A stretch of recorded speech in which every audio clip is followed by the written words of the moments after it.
Hello, welcome to Little Maths International School Basic 2 online tutorial. Our subject for today is our world and our people. Our world and our people. And it is taken from Strand 5, My Global Community. Sub-Strand 4, Technology in Communication. Technology in Communication. Indicator 1, Data and its sources. Data and its sources. So in this lesson, we are going to look at what data is and where we can get data from. Let's look at the meaning of data.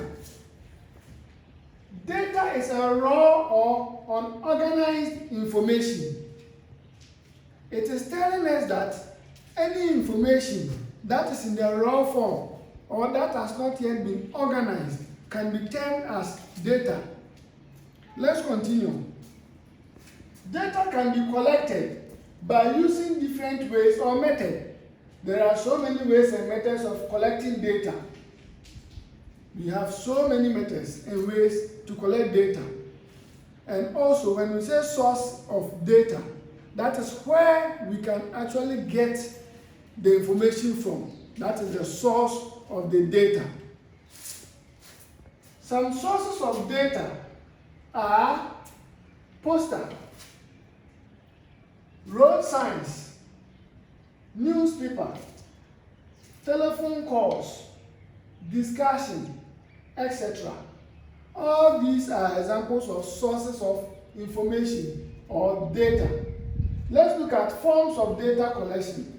There are three major ways by which we can collect data. That is what we term as the forms of data collection. Let's look at them.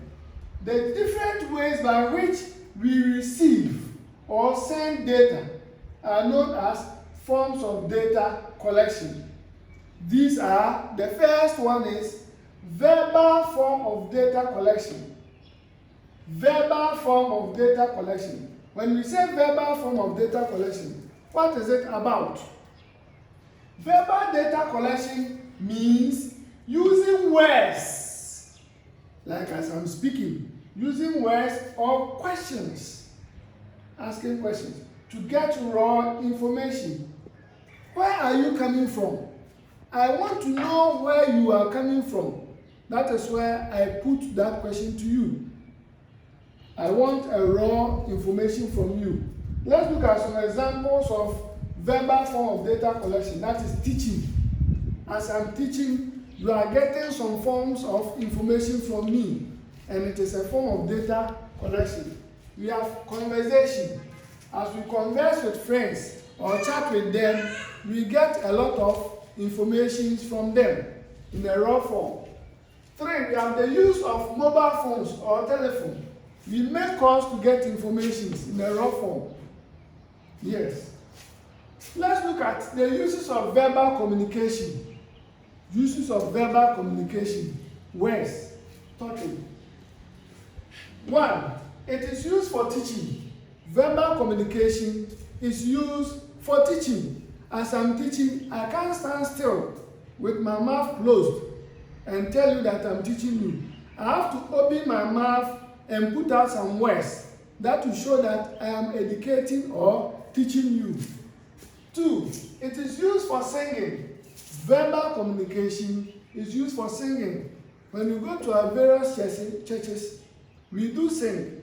The choir in our churches do sing for us. Then they don't close their mouth whilst they are singing. They open their mouth to bring out words to communicate to us. 3. It is used for conversing.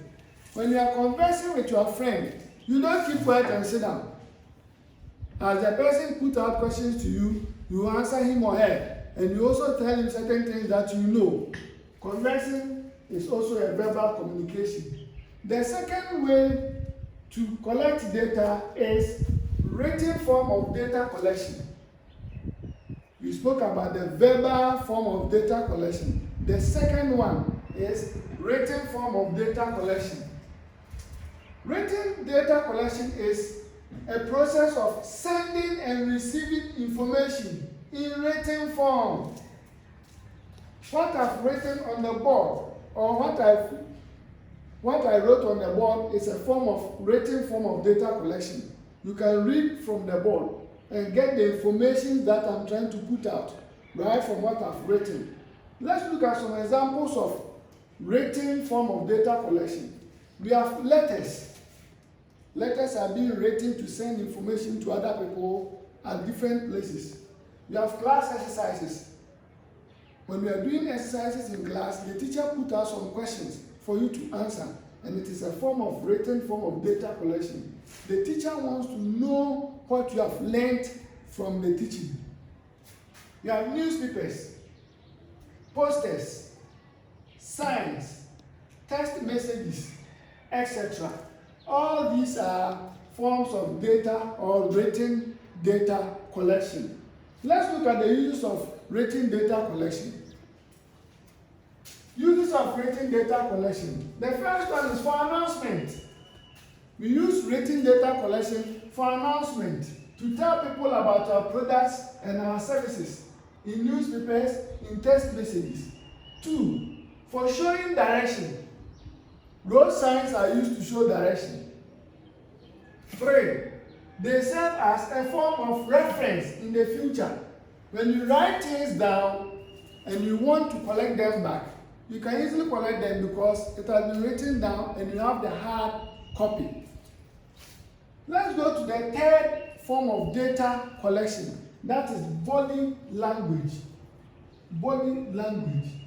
Body language is a sign made by people to show what they feel or want. Sorry. Let's take it again. Body language is a sign made by people to show what they feel or want without talking. Any sign that you put out to show what you feel or what you want without opening your mouth is a form of body language. Let's look at an example. A happy person may smile. You see somebody smiling and it tells you that the person is happy or in a good mood.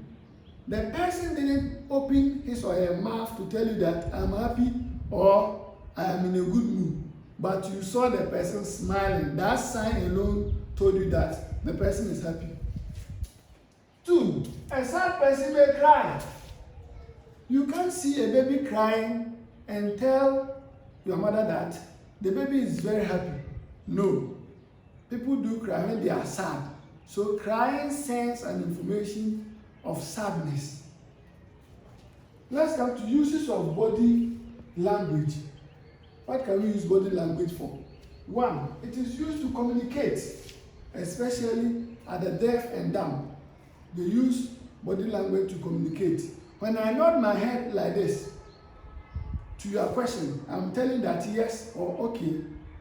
When I do like this, it means no. I didn't open my mouth, but I'm able to communicate to you that I don't agree to what you are saying by shaking my head. 2, it is used to express our feelings. When you see somebody frowning the face, you can tell the feeling of that person. You will not even go to joke with that person because you know that the person is not in a good mood. Children, below this tutorial, there are questions. Download them and answer them. Present them at the school premises for marking. Please don't forget to subscribe to our YouTube channel. And we will meet again in our next tutorial. Until then, bye-bye.